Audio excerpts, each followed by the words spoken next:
If we're planning to do that 6th chapter overview, then yes. Hare. Please check if you can share the screen. Yes, Shashwin, Hare Krishna. Let's start. Hare Krishna. Om Ajnanatimirandasya Jnananjanashalakaya Chakshurunmilitam Yena Tasmai Shri Guruve Namaha Shri Chaitanya Manubhishtam Stapitam Yena Putale Swayam Rupa Kadamayam Tadandi Swapadantikam Vagdeham Shri Gurun Shri Utapata Kamalam Shri Gurun Vaishnavam Shri Rupam Sakrajatam Sahagana Raghunatanvitam Tam Sajivam Sathvedam Svavadudam Parijana Sahitam Krishna Chaitanya Devam Shri Radha Krishna Padam Sahagana Lalita Shri Vishyakanvitam He Krishna Karuna Sindhu Deenabandhu Jagatpate Gopika Gopika Radha Kanta Namostu Tapta Kanjana Gaurangi ये जो है ना इसमें डाल दो मैं कल और हमारे पास Shashwin, you are muted. Shashwin, kindly unmute. I muted you by mistake. Radhe Vrindam Tapta Kanjana Gaurangi Radhe Vrindavaneshwari Vrishabhanustute Devi Pranamami Hari Priye Vanjakalpatarubhya Kirpa Sindhu Vaivata Patitanam Pavanebhyo Vaishnavebhyo Namo Namaha Jai Shri Krishna Chaitanya Prabhu Nityananda Shri Advaita Gadadhara Srivasadi Gaura Bhakta Vrinda Hare Krishna Krishna Krishna Hare Hare Hare Rama Rama Hare Krishna. Hare Krishna. Thank you very much, Shashwin. We have a surprise today to our good fortune. We have our beloved Madan Gopal Das Prabhuji with us. So on behalf of everybody, Prabhuji, I'd like to pay our humble obeisances. Welcome to the group. Thank you very much for giving us this surprise. We have started chapter 6 and we did the chapter 6, 1 and 2 text. Thank you very much for joining us today. And as communicated, you will tell us about that. You will set the scene for chapter 6 for us. So Prabhuji, I'm recording. I'm handing over to you. Hare Krishna. Thank you very much. My obeisances to all of you. And thank you for this opportunity. I found some time today to join, so I thought I'll share. This is a course that I put together earlier this year. And it is designed for beginners. A very high level, very beginner overview of the main points of Bhagavad Gita. Out of that, I have bringing the whole chapter 6 here. So since we are studying chapter 6, you've already covered verse 1 and 2. I think it's also useful to see the whole chapter as an overview, so that when we then go in detail one by one the verses, we'll know where we are on the map and where we are headed and what the goal is of that chapter. Okay. So the chapter 6 is Dhyana Yoga. Here we can call it yoga and meditation. So the many topics and many chapters are covered in Bhagavad Gita, and this one is focuses on this idea of Dhyana Yoga, mind control, things like that. Okay. So Arjuna, he asks about what is a real yogi? Who is a real yogi and a real renunciate? Yogi is the one who meditates. Renunciate is one who has renounced the world, travels maybe, and doesn't really, is not attached to any material things. So he's asking that question at the beginning of the chapter. That's what you covered. And then Krishna, you can see he answers that, look, people have misconceptions about what it means to be a renunciate. Just having no roof over your head doesn't make you a renunciate. And having no job doesn't make you a yogi. You see? Like there's one who lights no fire, like that, right?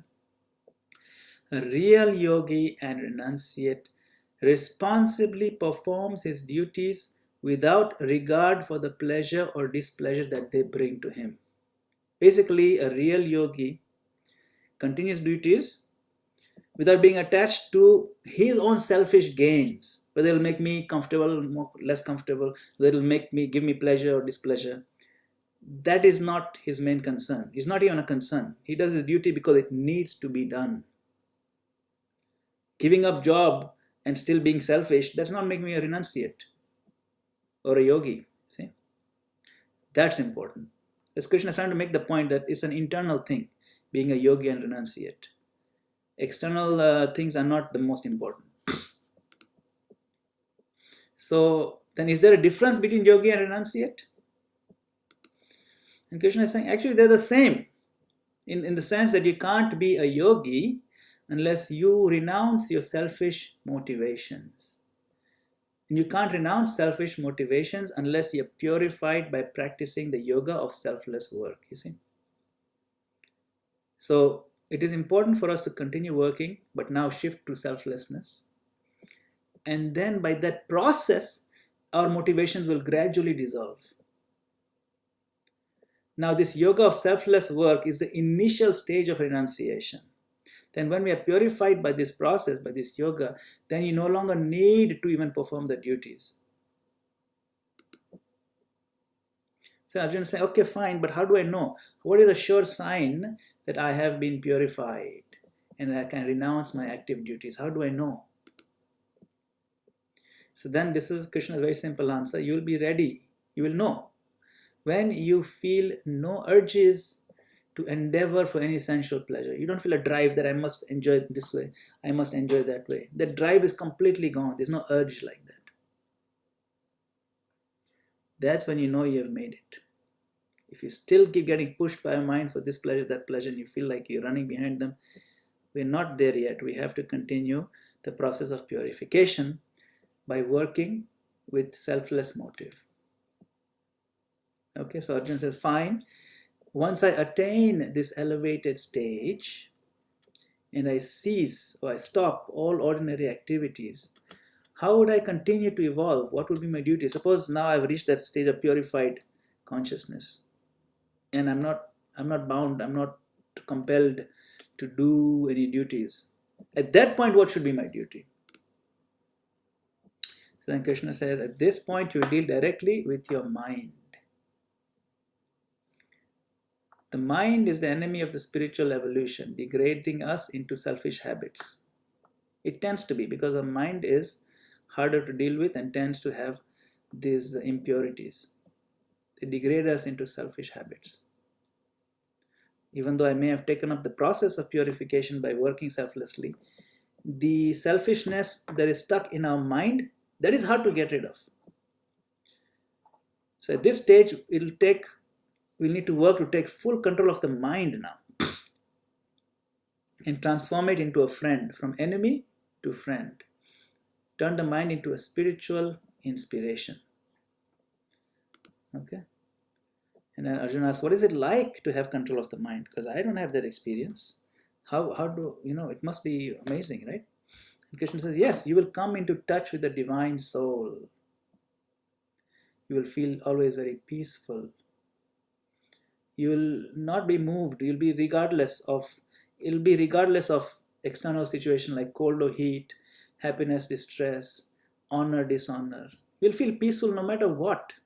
It's too much heat, you'll feel peaceful, no problem. Tolerate. Feel cold, it's okay. What can you do? Happiness or distress, some things come and go, it's fine.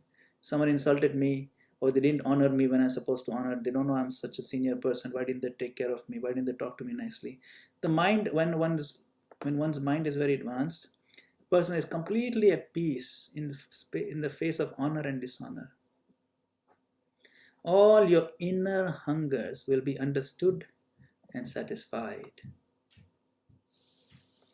and you will dwell at the core of your being and be unaffected by sensual tribulations.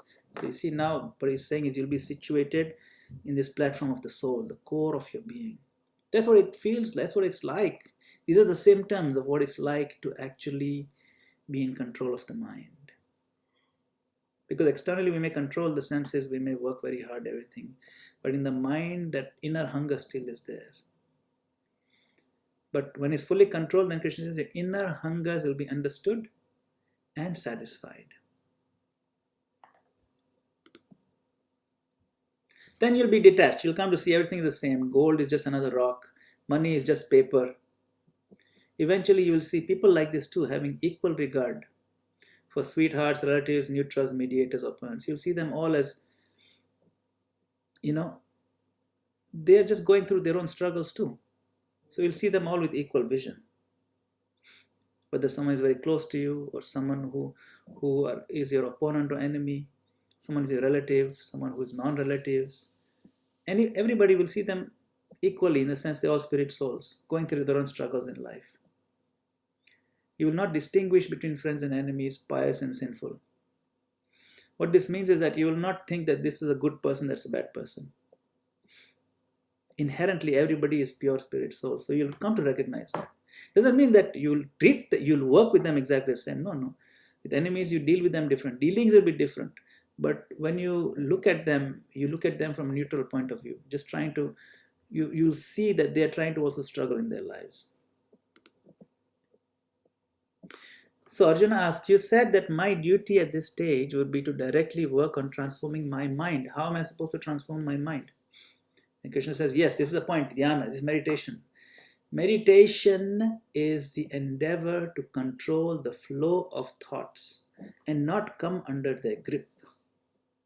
That is our problem in the conditioned stage, is that our thoughts come in, oh, this is a very important thought.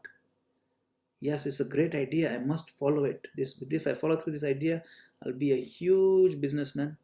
And then I'll have this house, and then I'll have multiple houses, and then I'll have a nice car. And then when people see how nice they are, they'll adore me, or they'll put me in the newspaper, and I'll be able to get a nice husband, a nice wife, something like that. I'll have many children. These thoughts, processes, they grip us, our consciousness. But when we meditate, it's that process of controlling this flow of thoughts and focusing them, disregarding the important ones, focusing on the core, not coming under the grip of these different thoughts. So Arjuna asks, how would I control the flow of my thoughts? You have to direct them, direct your thoughts. It's possible to direct your thoughts within your inner being, away from selfish desires and attachment. You must practice this in quiet seclusion. Means find some time, quiet place where you're alone, and you have to think of these thoughts, drive them, direct them very deeply into the soul level, away from selfishness. And the place also, it should be, besides being secluded, besides being away from other people, it should be a pure place, clean place. When you find a place, make a place to sit, and then he gives some details, put kusha grass covered with deer skin, and again covered by cloth. Then you elevate it a bit off the ground, not too high.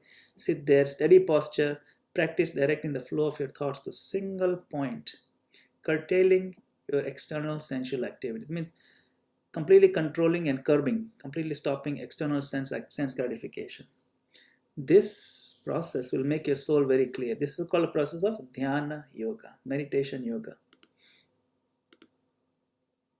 Then you have to hold your torso, means upper part of the body, neck and head completely straight, balanced and firm, steady. Then you restrain your perception from wandering here and there. You don't look here and there. You focus your eyes on the tip of your nose. You don't look elsewhere. This is a mechanical process of focusing. Don't look here and there. Focus on one spot. Then your thoughts should not be directed to any other desires. And you should not be shaken by fears. No desire for sense gratification and no fear what will happen to me, who will take care of me. No. Give all those things up. Then you'll find peace. You'll be peaceful and with your mind under your own control. This is called meditation. Okay, if I actually get to this point, my mind is very clear, under my control, then what should I do with it?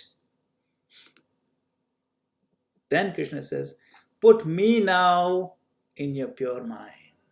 There is a whole point of yoga process, whole point of dhyana. Any yoga process is, the point is Krishna. Krishna says, put me in your pure mind. Make me your ultimate goal. If you dedicate your heart and soul constantly and regularly to this practice, you will attain the supreme peace, nirvana, and come to my position. You come to me. Do you have any general advice for the yogi? So then Krishna gives more advice, more tips. Tips are, don't eat too much, but don't be starving either. Don't sleep too much, but don't stay up all the time either. You need to rest your body. Be smart, be intelligent in how you eat. Relax, work, sleep, and stay awake. You have to be moderate, you have to be smart, be intelligent. Do what works. Don't overdo anything. Don't underdo anything. Then this yoga process will not be painfully difficult. So we have to practice it and modulate and moderate our lives so then we can practice this practice of yoga. So when is the path of yoga complete?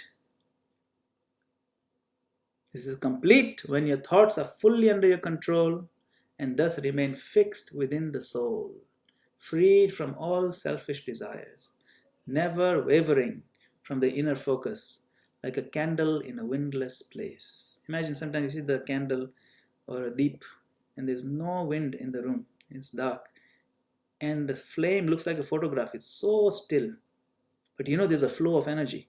So flow is there, very beautiful, smooth flow is going on, but it's so still, it's a beautiful thing to look at. And that is called the success of yoga, that you are still, at the same time the energy is flowing nicely. The focus is there. The path is complete when you have stopped the outward flow of your thoughts, basically trying to find here and there. What's going to hurt me? Let me stay away from it. What's going to give me pleasure? Let me run after it. No, that you stop outward flow, you move it inwards, direct the flow thoughts inwards toward the soul, experiencing the satisfaction of truly seeing yourself. A vision is so limitlessly, transcendently delightful, so pleasurable, you will never wander off from its reality. So this is the process of meditation. It's a very pleasant process when you realize you're not this body, when you realize that, oh my God, I've been wasting so much time, energy, mental agitation, worry, stress for something that is utterly inconsequential. All the joy is right within. Krishna is in my heart. Why do I need to do external things, trying to find selfish sense gratification here and there? That is when you know the path is complete. And then when you gain it, you will want nothing else because it's so much higher than anything. Sheltered within it, not even the most severe suffering can disturb you. Why? Because you know you're not the body. The moment you know you're not the body, you're the spirit soul, you're connected with Krishna, you're a servant of Krishna eternally, fully realizing it, then nothing can disturb that person. Why? Because what are the things that disturb us? The miseries of the body. I'm not the body. Miseries of my relatives or my friends or my enemies, they're insulting me. Yeah, but again, that comes to body. I'm not the body or the mind either. Honor, dishonor, that's miserable. No, who cares? After I die, this name is gone. At that time, nobody will honor, dishonor. Who cares? Nobody cares for it. So you see the bigger picture right away when we become self-realized. Comprehending it, understanding it, your union with misery will dissolve. We are united with misery, by thinking I'm this body. That will go away. And the union with reality will solidify. So this is what happens. Union with misery goes away, and the union with reality, which is our Krishna conscious, eternal constitutional position, will become solidified.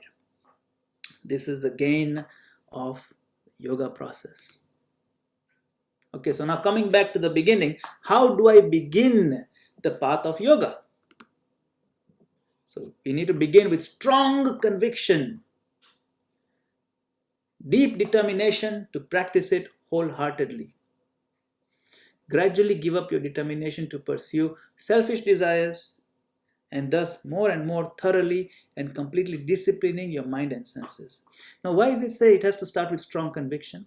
Because the initial hump we have to overcome to even start Krishna consciousness is usually very, very big, because we are very deeply entrenched in this idea that I'll be happy with this body and senses. So to overcome that, we need a very strong conviction and a long-term determination that I'm going to do this wholeheartedly. It's a long project, it's a difficult one, but I know this is the right thing to do. That is why the initial conviction means it requires a lot of strength, a huge leap of faith. This is called strong conviction. This is Krishna's answer to Arjuna's question, right? How do I start? So start must be very good, solid start. Otherwise, before starting only all the air will come out and we'll lose our momentum. Eventually, your intelligence will become extremely strong and take full control of your emotional, impulsive mind. Remember, intelligence actually controls the mind. At that point, all your thoughts and emotions will be invested within your soul, and you will never even want to consider anything else.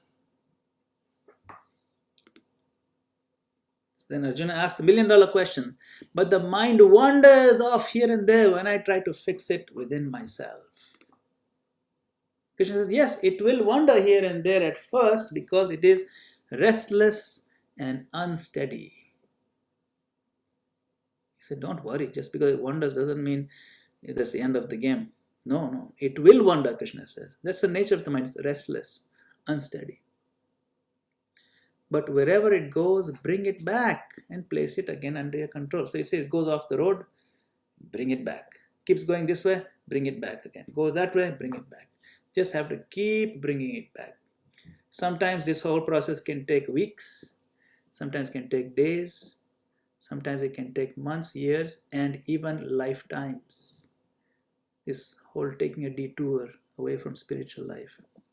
It can take years, decades, and lifetimes also.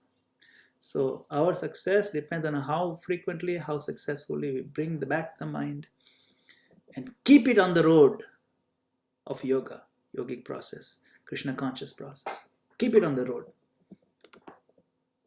It's too difficult. It's a monumental effort. Krishna says, yes, a monumental gain. It's a big effort, but the gain is so big. Arjuna says, what gain are you talking about? You'll become one with the pure spirit, Arjuna, unobscured by materialism. That's not a small thing. You'll be completely free. That's not a small thing. You will gain the utmost happiness within your radiantly peaceful heart. It's not a small thing. It's monumental. So of course it'll need monumental effort. Not that you have to lift 200 kgs, but internally it's much more than that also. It's not a muscular thing of the legs and the arms. It's a muscular thing of the heart, the determination, the will, the drive, the mental fortitude to take on this effort. It's not going to be small. It's a big effort. Can't hear. Hare Krishna. Can't hear. You can't hear me? Mataji, it must be your device. We can hear perfectly. Kindly increase the volume on your phone. Hold on. Let me see if I can increase my side. Okay, 1 second. Can hear very clearly here. You can hear clearly, huh? Yes. Yes, Prabhuji. Okay. All right. I'll continue. So the goal is big. The gain is huge. So the effort will be big also. So then, yeah, okay, Krishna, you promised this happiness is going to come, right? Where is this happiness going to come from? So Krishna says, by casting off, by removing these impurities, you come into constant union with the soul. You're immersed in the bliss of the Spirit's unlimited caress, unlimited embrace of the big Spirit, capital Spirit, which is Super Soul. The embrace of the super soul is very warm and loving because Krishna is embracing you immediately. That's where the bliss comes from. You will see spirit soul in everything. You'll see the spirit. You'll see Krishna everywhere. And everything in spirit. Everywhere you look, you will see the same thing, spirit. You see the souls and you see the super soul. Everywhere you see. What is the spirit you're talking about? Krishna says, me. When I say spirit, you got to understand. I am talking about me. I am that super soul. You will see me in everything and everything in me. You will never lose touch with me, nor I with you. See me in everything and you will be singularly engaged in my devotion. Always and everywhere. You will be a yogi, always immersed in me. Then you will be what I consider to be the paramount yogi, the topmost yogi. That's what you will become. You will treat all living things as dearly as your own self, feeling their happiness and sadness as if it were your own. You will feel their pain.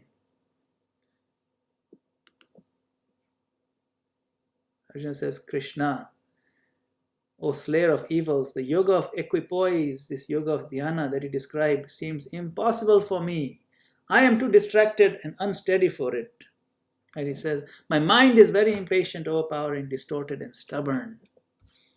Oh Krishna, I think it will be easier to control the wind than to control the flow of my thoughts. Very famous line. Chanchalahi mana Krishna, pramati balavadridam, tasyaham nigraham manye vayu revas dushkaram. See this huge wind blowing round and round. How can you control it? It's hopeless. It's like that. Krishna says, yes, there's no doubt the mind's restlessness is very difficult to curb. My strong friend, O Mahabaho. A very strong friend you are. But you can do it by two things, practice and detachment. If you apply these two principles consistently, it is possible. So remember, Arjuna says, yeah, it's very hard. Krishna doesn't say, no, what are you talking about? It's very easy. He doesn't say that. Krishna says, you're right, it is very hard. Krishna doesn't disagree with Arjuna. Basically what he's saying is this project of controlling the mind is a big one, very deep one, very complicated, very difficult. But it is not impossible. If it is impossible, I would not tell you to do it. You can do it, but you have to apply two things very consistently with all the energy that you have. Practice and cultivate detachment. Practice, focus, do the processes. Chant Hare Krishna. Follow the instruction of the Guru. The Guru is teaching you how to do yoga, how to bring your mind in Krishna's control. Do it. Without practice and detachment, yoga is impossible. But with these, you can attain success. Yes.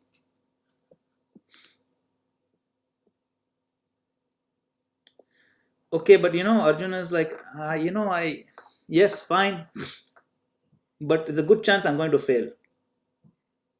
And I'm afraid when I fail, what's going to happen to me? It'll be a disaster.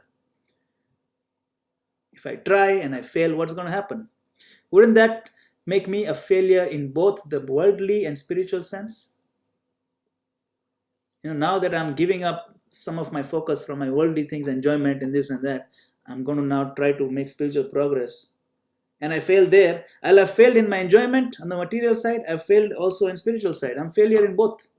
Because I've tried to put my both in two boats, both feet in two different boats, and completely failed in both of them. I'm drowning inside. I'm losing. I'm a loser from both sides. Like a cloud, a riven cloud, a cloud that's torn off from the main cloud bank, only to disappear. Because the main cloud bank, it continues to remain strong. I have become separated from the main cloud and I'll just disappear. That is my fear, Krishna.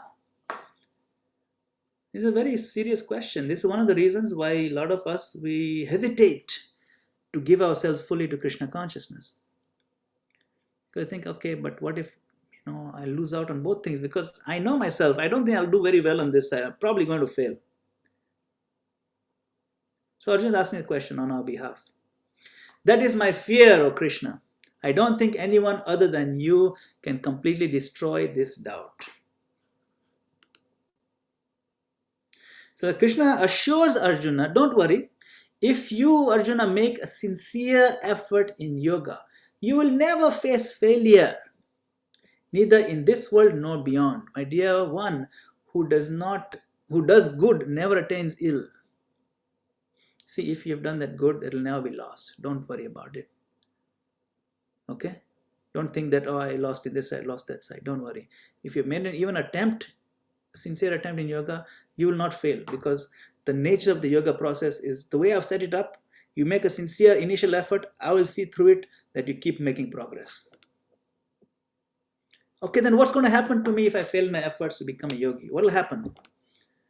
Arjun, look, if you die as an imperfect yogi, you didn't finish your yoga process, first you'll go to the realms of paradise. You'll be given heavenly planet access.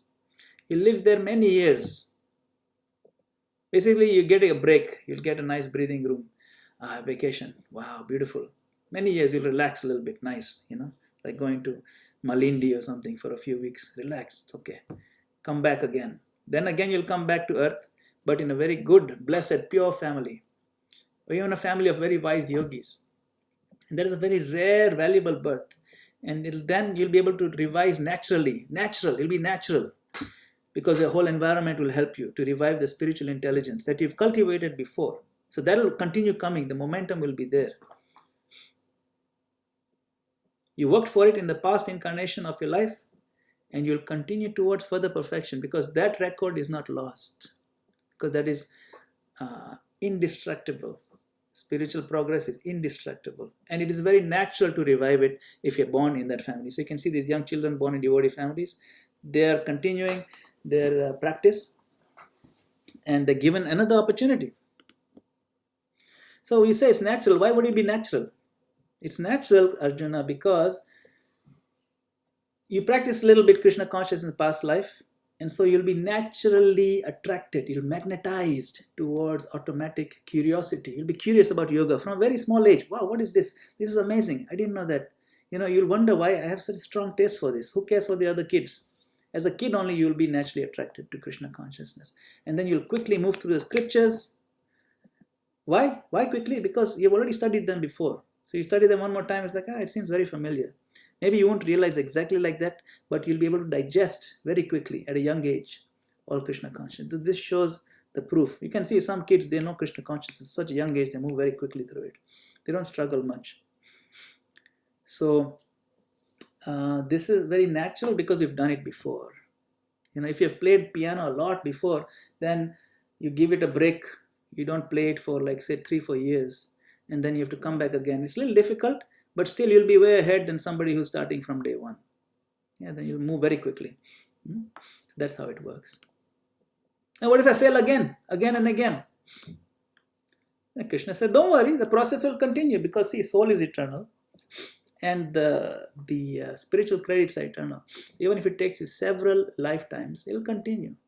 Eventually, your endeavors, your effort will become very tenacious, will become very strong. You'll have enough strength and momentum.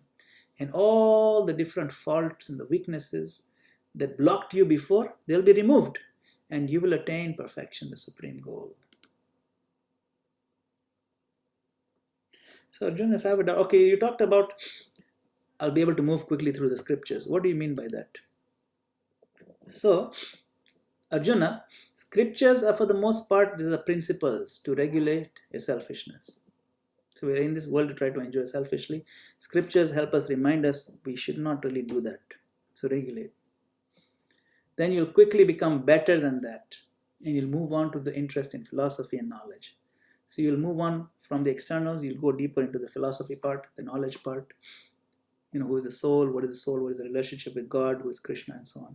And again, you'll very quickly assimilate the essence, the wisdom of the scriptures, and then you'll become a yogi, a proper yogi, dedicating the flow of your thoughts to union with the spirit. So then, I should be a yogi, right? Yogi is the best thing. And Krishna says, yes, a yogi is the best of all people. So try to be a yogi, Arjuna. Okay, so fine. But which is the different types of yogis? Which is the best kind of yogi? And then Krishna says, in my opinion, yoginam api sarvesham Mad gatena antaratmana. Okay, so the best yogi is the one who sincerely loves me and is seeking me within the core of his own self. This is my opinion. Shraddhavan bhajate yamam same yukta tamo mata. Mata means my mati. This is my opinion. That one who is this kind of yogi is the best. That's the end of the chapter. That's how Krishna concludes. Remember how the chapters work in Bhagavad Gita. And I'll just give you a brief overview of how chapters work. Is that some people think, Bhagavad Gita is like a buffet of different yogas, and you just pick and choose which yoga is appealing to you and you connect with that yoga. That is not what Bhagavad Gita is about. Every chapter in Bhagavad Gita is some different kind of yoga, some focus on yoga. But that is not the point. It's not a buffet. You pick and choose which one you like and you eat that one. No. The point of this chapter and other chapters also, you will see at the end, Krishna says this, yes, of all kind of yogis, that yogi who is a bhakti yogi, who is fully focused on me, serving me, his mind is in me, that is the best. Of all kind of karma yogis, one who's giving everything to me is the best. So basically he's saying bhakti is the best of all yogas. He's not saying you pick and choose any yoga, it's all good. And then he'll conclude at the end that you surrender unto me. That is the essence of bhakti yoga, to surrender to Krishna. So it's not that we are bhakti yogis, the other guys are different yogis. No. There's really only one yoga to be had, worth going for, that actually works solidly in this Kali Yuga, and that is what Krishna is saying. Even if you're going for dhyana yoga, go for a bhakti yoga focused dhyana yoga. You see, it has to be like that. That's why he's telling us here that if you focus on me, the faith in me, which is really bhakti, that is the best kind of yogi. And that is the conclusive point of the entire Gita, and the conclusive point in individual chapters also. And that is how we determine what is the point of a book. If someone gives you a whole textbook and asks you, what is the main point of this book? How will you know? How will you know this is the main point of Gita? Because sometimes some Indian people say, main point of Gita is you work hard. Don't be lazy. Don't be attached to the fruits, but you work hard. That's the point. That's not the point. The point of the Gita is Krishna.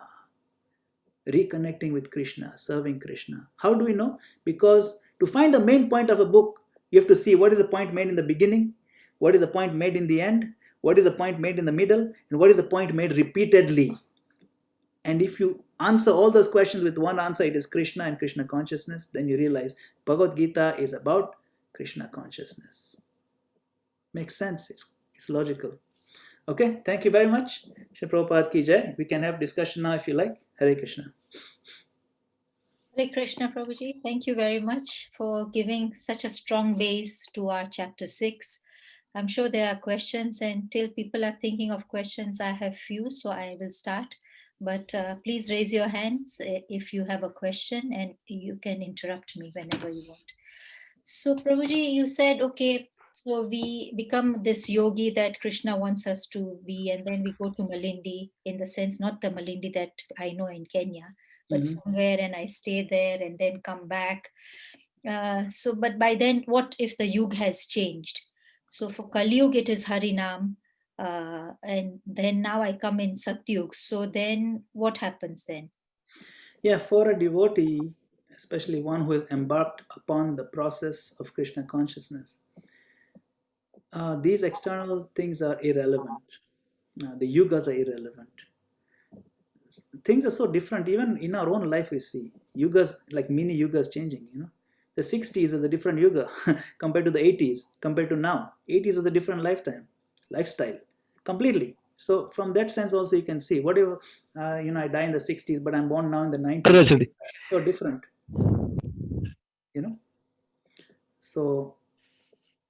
So these things are not very relevant so much, because Krishna ensures that the momentum of a spiritual advancement is preserved. Whether you're in Satya Yuga, Kali Yuga, it doesn't really matter. And it's not that chanting of Hare Krishna does not work in Satya Yuga. It works in all yugas. That is the best way. But in Kali Yuga, that's the only one that works. You see, in other yugas, other methods may also work.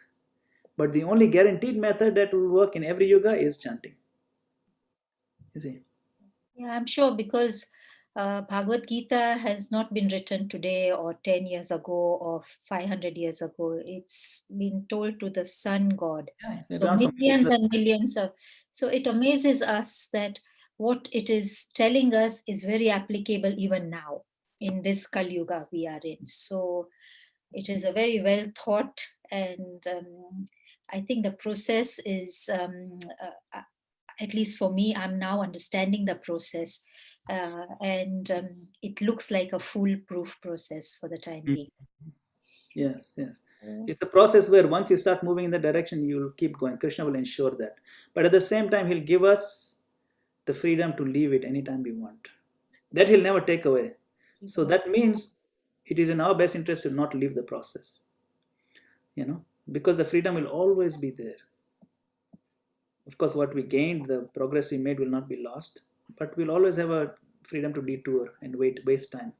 That wasting time could be millions and trillions of years. Okay, so let's not, it's good that will continue, but at the same time, we should also never give up our determination and our focus. Okay, Prabhuji, I have another question. There was a slide which says seeking me within the core of his own self. We Core had of his own heart. Yeah. first you said that we see the soul and the super soul in everybody, and then now we have to seek the core. I didn't understand that, Prabhuji. Yeah. Seeking me within the core of his own self. Yeah. So basically, that means that the process of yoga is to go deep within your own heart. The core of your own self means Krishna is actually the heart of our heart. So inside our heart, we'll see that's our self. And that's why Krishna is known as super soul. He's our super self. He's the self next to ourself. You see. So why is he called a self also? Because he's inside our heart too. So the point is just poetic way of saying that go deep in your heart, you'll find me there also. That's what he's saying. Okay. Thank you, Prabhuji. I have few more questions, but I don't want to hog you up. Is there Hare any? Krishna. Yes. Yes, Mataji, Hare Krishna. Yeah. Thank you very much, Prabhuji, for after a long time you joined us. We are privileged to hear. Okay, Prabhuji, one question is that if Bhakti Yoga is the topmost yoga and it is the essence of all Bhagavad Gita, then why Krishna giving importance of also Ashtanga Yoga, Jnana Yoga, Karma Yoga? Why it is what is the importance of that? For example, I'm giving, there is a country, there is a law, constitution. This is the law, all the citizens will obey that law, that is final. That is not confusing. You can obey this one, you can obey this one, whatever you want. So why if Krishna is creating this universe and create all the things, why not he fix one thing? This bhakti is first. Topmost, there is no other.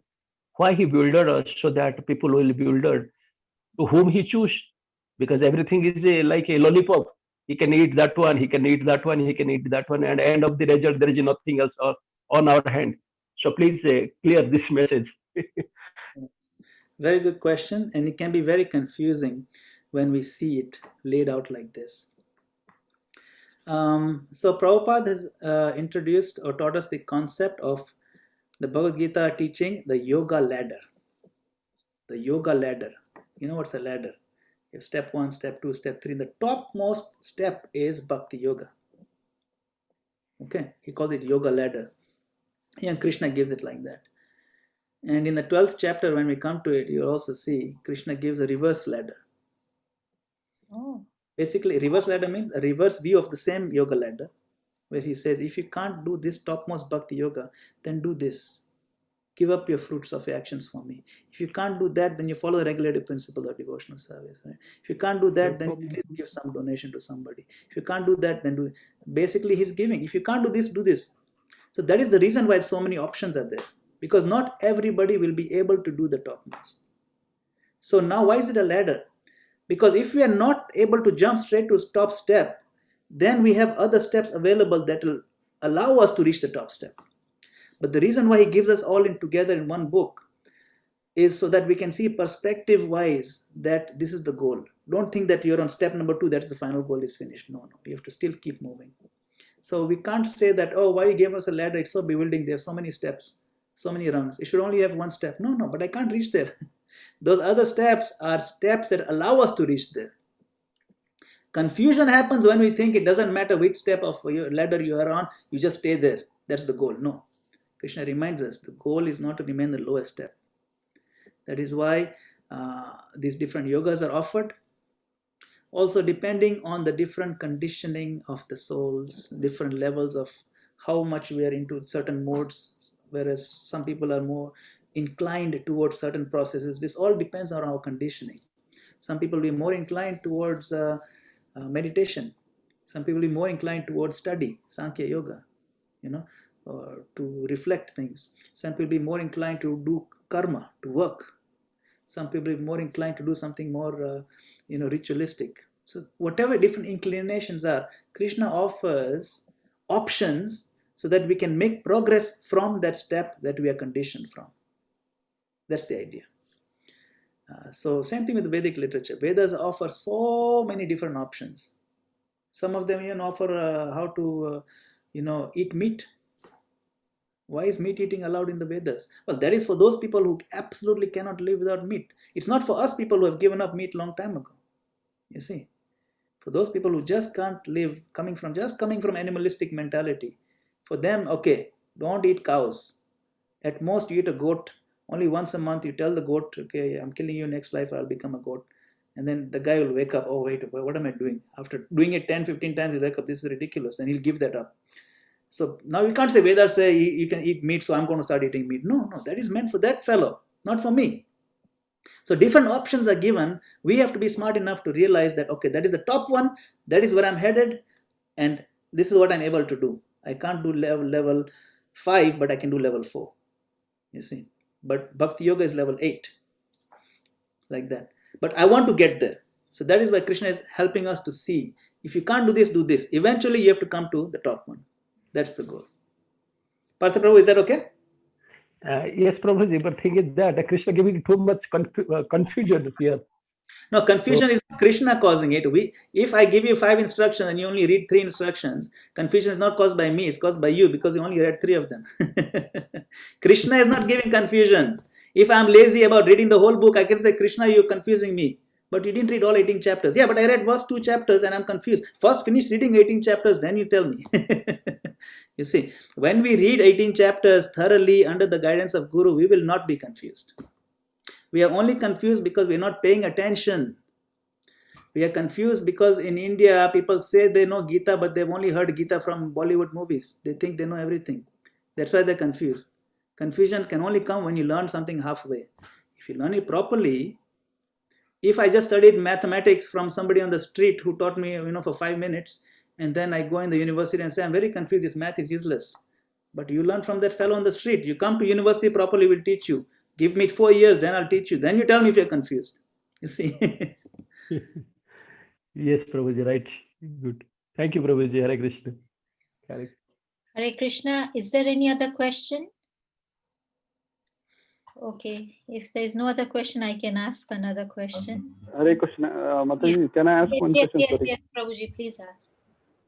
Prabhuji, my question is related to the mind control, which is mentioned in this particular chapter. Now, I find, the controlling mind, so we do a lot of, meditation in terms of chanting, read scriptures and all that, but still we are not able to control. Myself I find very difficult. So what is the medicine, or do we do more chanting, we read more, but still we go out in the material world where basically that we find again it is going out from our hand.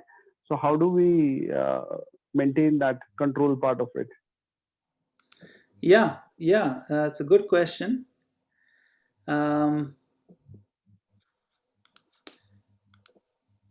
Mind control. So Arjuna, remember Arjuna? You know who is Arjuna, right? Arjuna is that man who could balance on those 2 balancing, weighing things. and look into the reflection of the spinning fish in the water and focus his arrow and shoot it, and the fish was spinning so fast and he shot that mechanical fish through the eye. How much mind control is required for that? How much mind focus is required for that? That same Arjuna is now telling Krishna, Krishna, I can't do this, mind control. You see, so if it is hard for Arjuna, how hard it will be for us, Kali Yuga people who are completely, so weak. Manda asamanda matayo, manda bhagya hipadrata. And in Kali Yuga, it is said in third verse of Bhagavatam. Oh no, in the I think sixth verse of Bhagavatam, it says, Prayanalpayashastabhya kalavasmin yuge jana mandaha samanda matayo manda bhagya hipadrata. In Kali Yuga, people's minds are so weak, they won't be able to focus on anything. Now here we are, convincing devotees that no, we should control our mind. What do you mean Arjuna could not control his mind? You're telling me I'm supposed to control my mind. So this is not an easy project, Prabhu. Like your point is very well taken. But if you look at the chapter a little earlier, Krishna says you sit up straight, you put your head up straight like this, you stay in a clean place, you go where there's no disturbance, there's no people there.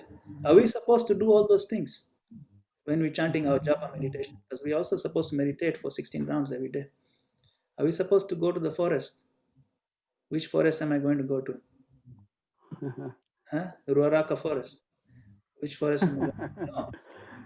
The thing is, the principles that Krishna has given there, they are very valuable. Srila Prabhupada has taken the essence of the principles and implemented them in ISKCON. So now, suppose I'm chanting japa, and I'm chanting japa, I'm bent over like this, almost asleep, or I'm feeling very sad, my shoulders are down like this, my eyes are down like this, I can't even breathe because I'm so bent over, or I'm just too relaxed like this, all the way in the back looking up, many cushions everywhere, every muscle is fully relaxed. I'm thinking if I relax more, my mind can focus better. Let me relax and I fall asleep. Or halfway sleeping, no, 10% I'm not sleeping, I'm still chanting Hare Krishna. There are different ways of we do japa that we think are good ways. So, first step to mind control is first body control. In the japa tape, you've heard Srila Prabhupada's japa tape, Hare Krishna, Krishna Krishna, Hare Hare. Srila Prabhupada interrupts the japa tape 2 times to give us a very important message. You know that message? Anybody remember? Sit up straight. Sit properly. Sit properly. And he says, Hare Krishna, Hare Krishna. Sit properly. So wake up, Jai Prabhupada. You can chant Hare Krishna. Why he says sit properly? Because it's an important part of the yoga process. Krishna is also saying sit properly. That's all he's saying. Sit properly, keep your head like this. So if we sit properly, we show the proper respect to the holy name, and then we get the better benefit of ability to control the mind. Also, when we sit properly, it gives our energy flows better, it's healthier for our body, and it clears the mind so we can focus on the holy name better. If you see, our mind follows our posture, we don't realize that. We think our posture is following the mind. I'm feeling depressed, so I'm feeling down. But it can also work the other way. If I stand like this all day long, even if I have reason to be happy, I'll not be happy. Because I'm just used to standing like a depressed person. You see? So similarly, when we do japa, we should take into account all these things Krishna is giving us, all these things Prabhupada is giving us. Why is saying don't eat too much late at night? Prabhupada gave us advice like that. Why is saying that you try to not eat too much, don't eat too little, keep your healthy body, wake up early for, take rest early, don't fight with your friends. All these things, the whole point is to align our body and mind in japa period. Japa period, if you align our body and mind, focus, we'll be able to hear the name properly. So we're supposed to hear, chant clearly. If you align all these things properly, the ability to control the mind becomes very natural.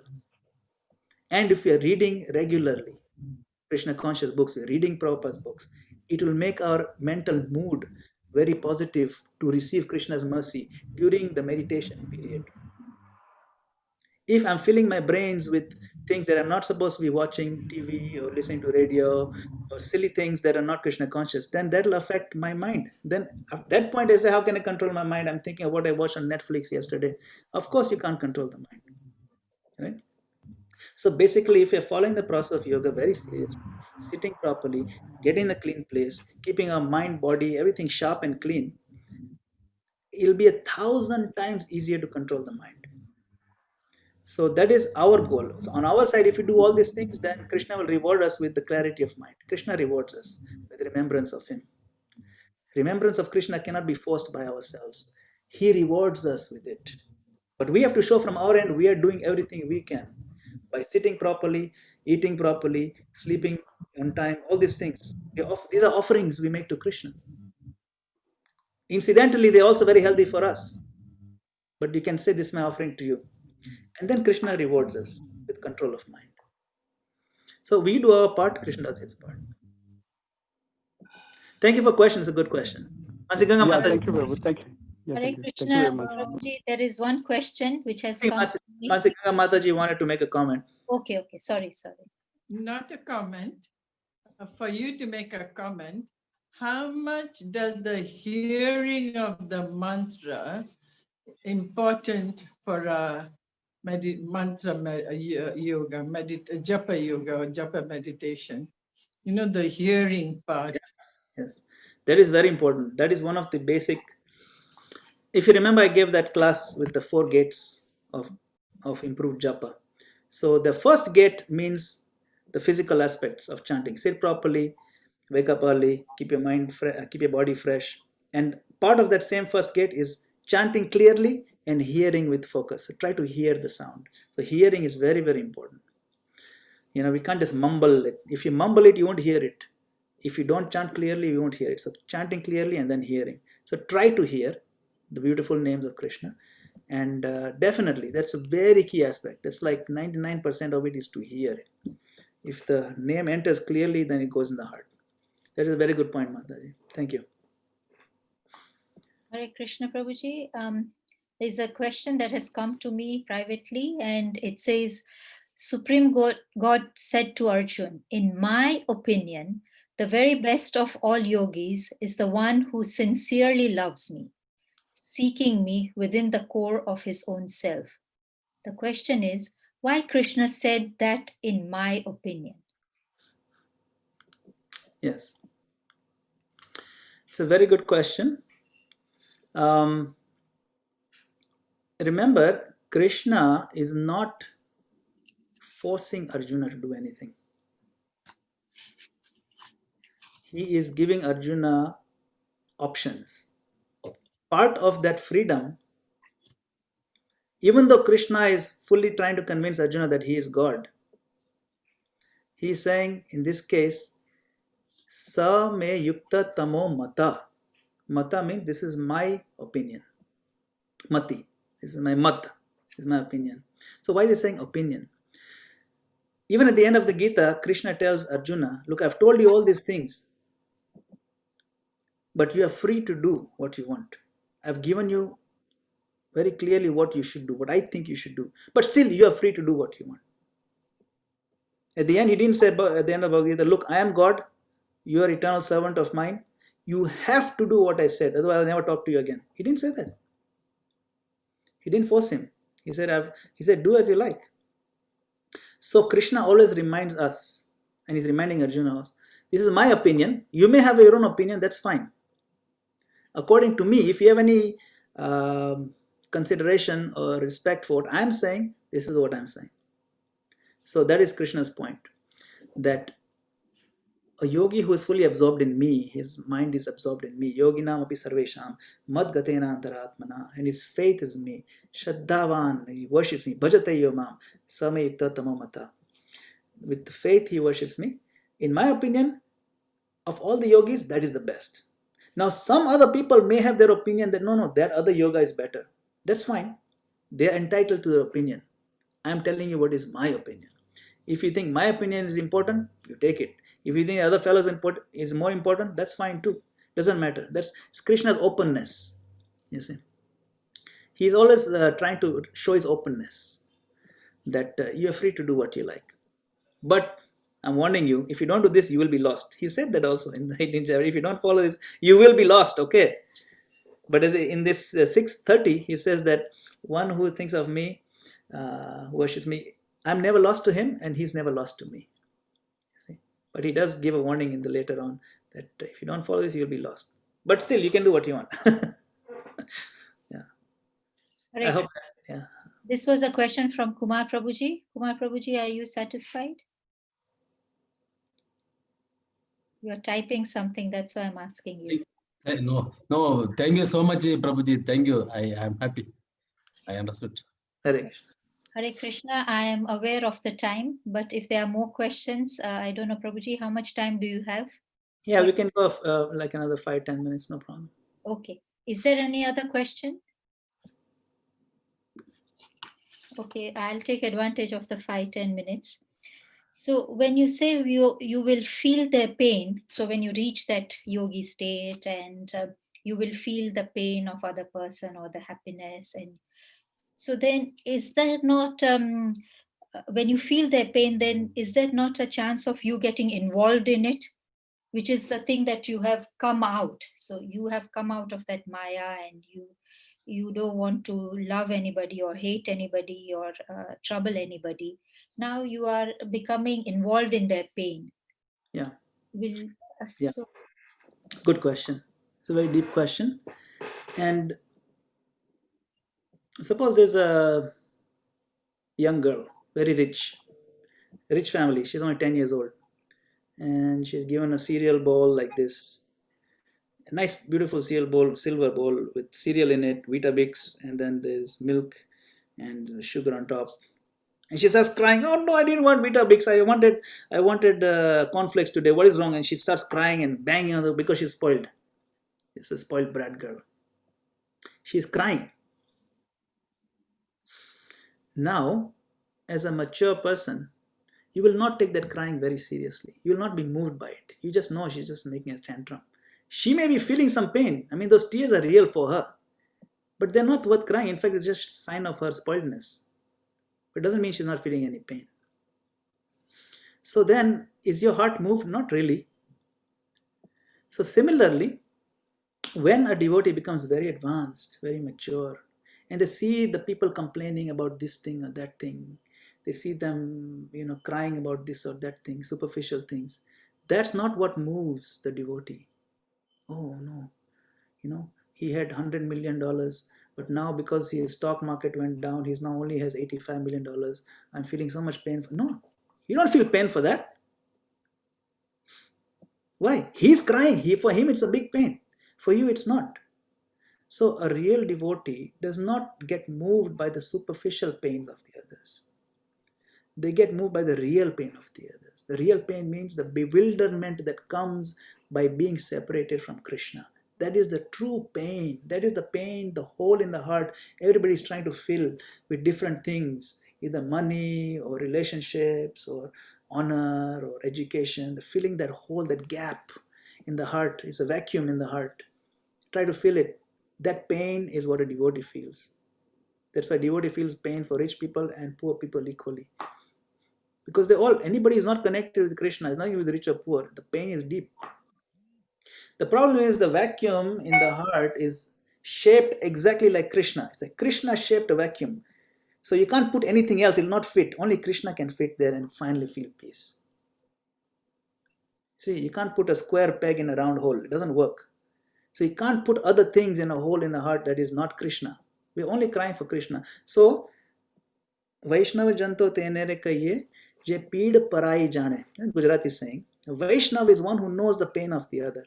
Peed means pain. That is a Narsi Mehta bhajan. What does that mean? True Vaishnava means feels the pain of the other person's separation from Krishna. They don't know that they're paining because of separation from Krishna. They're trying to fill their vacuum with other things. So when Prabhupada was moved by the pain of the world, it wasn't because, people were struggling with the stock market and this and that. No, he was moved by the utter godlessness of civilization. He was moved enough to come to America and spread Krishna consciousness all over the world. That is called feeling the pain of others. So it's that person, because he feels the spiritual pain of the others, and we as we develop Krishna consciousness, we find the joy in Krishna consciousness, then we feel that fellow is missing out on this joy. When we are driven by that to share our joy, then we'll not get entangled in that person. It's like a very rich billionaire. It's a crude example. A very rich billionaire, he sees the poor people, he wants to have them, give them money, build houses for them. He will not entangled with their little small petty, little discrepant, fights they have with their neighbors about $10, $15, like that. They don't fight. He doesn't care about that. He's a multi-billionaire. He's not moved by those things. He'll not get entangled in them, but he'll help them. Similar, devotee who is very advanced, has so much love to give.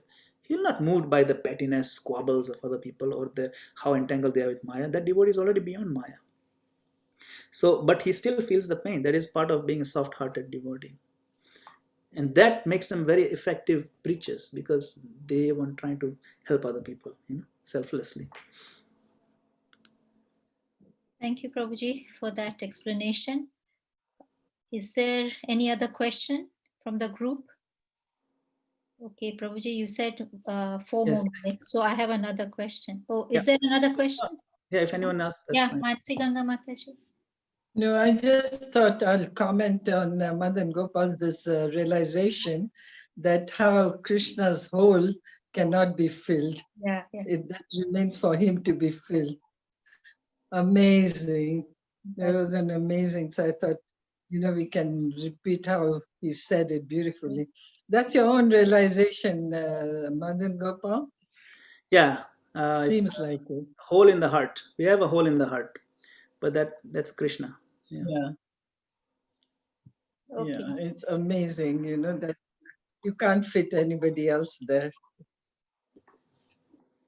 Thank you. I Mataji. don't feel like asking another question because that thought is superb, but I'm greedy. So I'm going to ask this last question. So a lot of devotees start with a strong momentum. They start, get up early, and they go and chant and do the 16 rounds, and they are very sincere, and they are doing this practice, and after a few months they lose their momentum. So is it big? And when I speak to them, they said, "Oh, we didn't get anything out of it," or what happens? Why do they go back? Question is asked so that we don't fall back and we can correct ourselves right now at this level as we are becoming aspiring devotees. That's a very good question. And of course, everybody loses their steam or momentum for different reasons. Also, it is not a given that everybody has to lose their momentum. Some people will continue and getting more and more and more. But those are rare. Why are those rare, and why are the other ones more common? Why does steam run out on the others so quickly? Some people lose their steam in a few weeks. Some people lose it after a couple of years. Some people stay there for a decade and then they lose it. It's even more tragic. So we wonder what is causing this. So like I said, there are different reasons for different people, but it's a common phenomenon. But in my understanding, the top reason is offensive mentality developing towards devotees. The 10 offenses of jap towards the holy name, the number one offense is to blaspheme the devotees who dedicate life to the propagation of holy name of the Lord. That's the number one. That's why I recite them every morning. Okay, but I'm not offensive. What do you mean I'm offensive? I didn't offend any devotee. I treat them, I say Hari Bol, everything. I never offend anybody. But what happens is, in the beginning, why we feel so much joy and happiness, and then that seems to go down, down, down. Why is that happening? Because in the beginning we see all the devotees as angels. We see them as Vaikuntha representatives. We see them as fantastic, glow in the dark, with the effulgence, and every time they smile, our hearts melt. And now why is not happening? Because it's true, isn't it? Why is that not happening? Because I gradually starting to see myself as like them and them like me. I start judging them based on superficial things, not recognizing that I fell in love with all these devotees because they've given everything for Krishna. That in itself is so amazing. They're so close to God. They love Krishna. They're chanting Hare Krishna, and even though some of them are working, but they're so much in love with Krishna. That's amazing. I want to be like them. I love them. That love gradually, when that starts diminishing, because we start judging them based on superficial things, even based on when we start judging them as ordinary people, then our own spark begins to dwindle. So the main pitfall in the process, especially early on, is to start thinking devotees as ordinary people and we start making offenses internally. We may not make external offenses, but see them judgmentally. Then we also lose our momentum. That's why Bhaktivinoda Thakur has said, Bhakti Bhakti Durer Kotha. These are Bhakti is very dur ki baat, it's very far goal. First priority should be escape from offenses, escape from offensive mentality, then talk of bhakti. So if we develop strong warning system that no, that devotee may be like that, but still they have given their life to Krishna. Now the details on how to do this are given in the book called Nectar of Instruction. Very small book, only 11 verses. If you read that book thoroughly, I've developed a course on that one, but if you read that book thoroughly, it tells you exactly how to avoid offenses, how to develop relationship with devotees, which kind of devotees. Like, there's one verse that says you should not see the external of a devotee, just like the Ganges water. These verses are like that, but there's a lot of depth in those verses. So if we read Nectar of Instruction again and again deeply, we will know how to work with devotees. We will know how to recognize the 3 levels of devotees. We will know how to interact differently with the 3 levels and make progress. You see, so all those details are given in Nectar of Instruction. If we study that deeply and apply it in our lives, then we will be able to keep that momentum of ecstasy and happiness going and growth, because Krishna consciousness is inherently susukham. It is inherently full of joy, and that joy does not diminish as we get more senior and more involved. It's supposed to increase, and it will if we avoid this big pitfall of being judgmental toward devotees. Not an easy thing to do, but we should study it. The Goswamis, Acharyas have given us the details, so we should study it seriously, deeply, and think how to apply it in our lives. And then we don't lose the steam, because that steam of utsaha, nishchaya, dhairya, that steam is one going to keep us going. And if we lose that steam, we lose our growth and the possibility of making it out. Yeah. Good question, Mata. Hare Krishna Prabhuji. Okay, really last one. And this is because this is from Avinash Prabhuji, who's from London, who has joined us today. So Prabhuji is asking, do they need mercy or blessings for keeping on? Could it be because of their previous karma that they are not ready yet and continue in their next life? Avinash Prabhuji. I didn't quite follow that question. Is it related to your question? Prabhuji, can you clarify? Avinash Prabhuji, kindly unmute. Sorry, yeah. It is follow-up from your question, actually, is to say those people actually who have interest, and after that, they actually lose their interest. Is it because they haven't received enough mercy or blessings from Vaishnava, or, sometimes you need Krishna's kripa to keep on. And could it be again because of their previous karma, that actually the karma from previous life has so much in it that they are losing that interest? That's my question. That's a good question. That is also a very complicated question. It sounds like a straightforward question, but there's a lot of layers within that question. Lots. And I'll tell you why. It also depends on the angle of the person who is asking the question. What is the point? Okay, and I'll explain to you. So it is a fact that our level of conditioning will impact how much progress we can make, because a lot of the part of the process is to clean out the conditioning.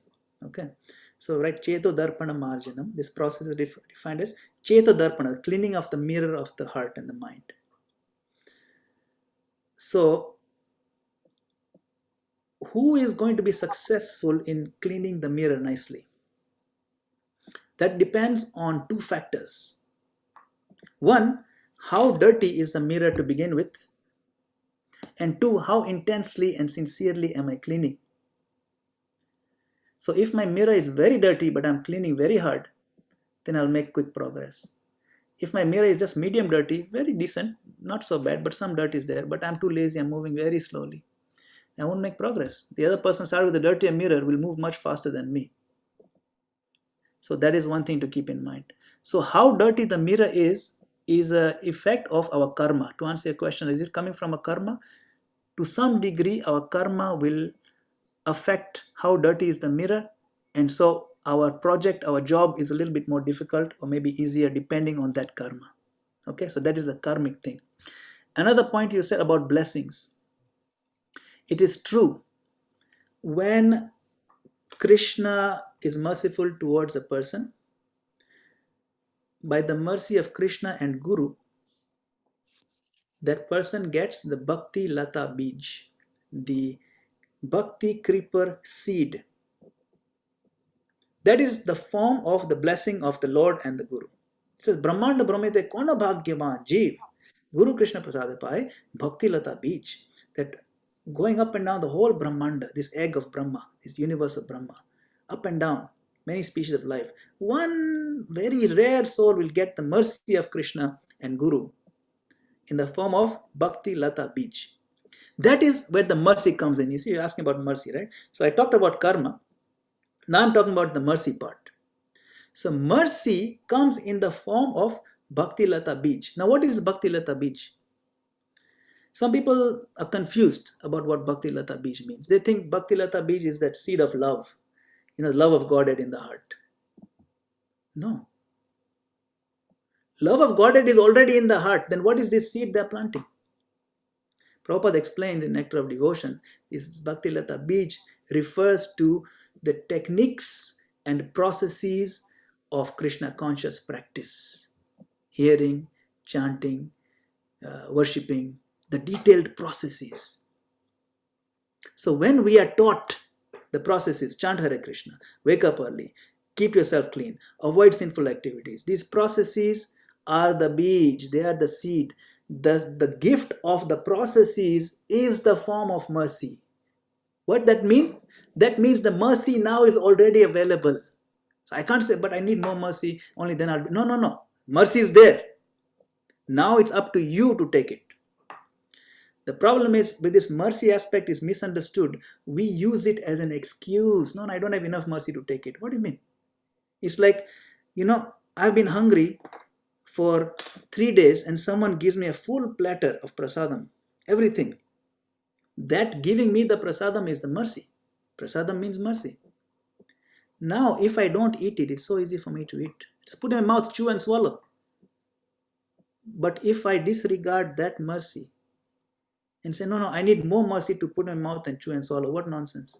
You see, so some people use that as an excuse. No, I don't have enough mercy to take the process. That is ridiculous. That just means that we don't recognize the value of the prasadam. You are hungry and you don't know that you should be eating this. Wake up, spirit soul. Don't say you don't have enough mercy. The mercy comes in the form of Bhakti Lata Bij, and Bhakti Lata Bij means the process. So we should be grateful and take up the process. That's why I was saying it's a little complex question, because depending on the motivation of the person asking the question, they might use this mercy as a way of saying, no, I don't have enough mercy, so I'm not going to be Krishna conscious. This life is not for me. That is a cop-out. It is a silly excuse. Mercy has been given to us, now it's up to us to eat it. You see, if I give you a lottery ticket, which is $100 million, here's lottery ticket is for you. Yeah, but what's the point? I need to walk to the lottery ticket office and get it. Why don't you give me $100 million? No one will say that. People say, wow, thank you so much. Here, I will take care of going to office, everything.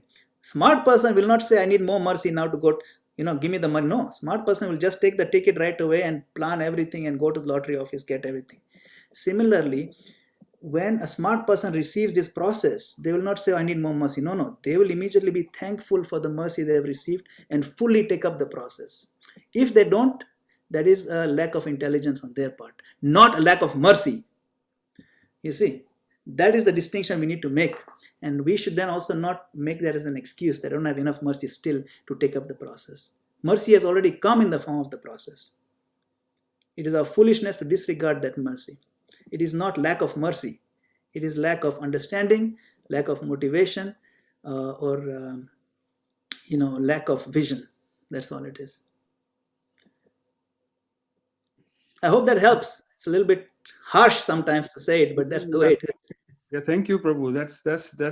That's very nicely explained. And I know anartha nivritti is the biggest part that we can get rid of, but only thing by doing a sadhana we can get rid of anartha nivritti. Like you explained on mercy, we have to endeavor to get that mercy. Absolutely, absolutely. Okay. Thank you. Thank Hare you. Hare Krishna. Krishna. Good question. Sorry. Okay, it's for 1:20. I have taking to get going. No more questions. We have 4 more, but no more. Path Prabhuji, hand over to you. Sorry. Yes, Hare Krishna. Hare Krishna. Thank you very much, Prabhuji, for your giving your class. Really, we are today we ask many our guest speaker to giving their lecture on today, but by Krishna's mercy, you are here. It is our blessing.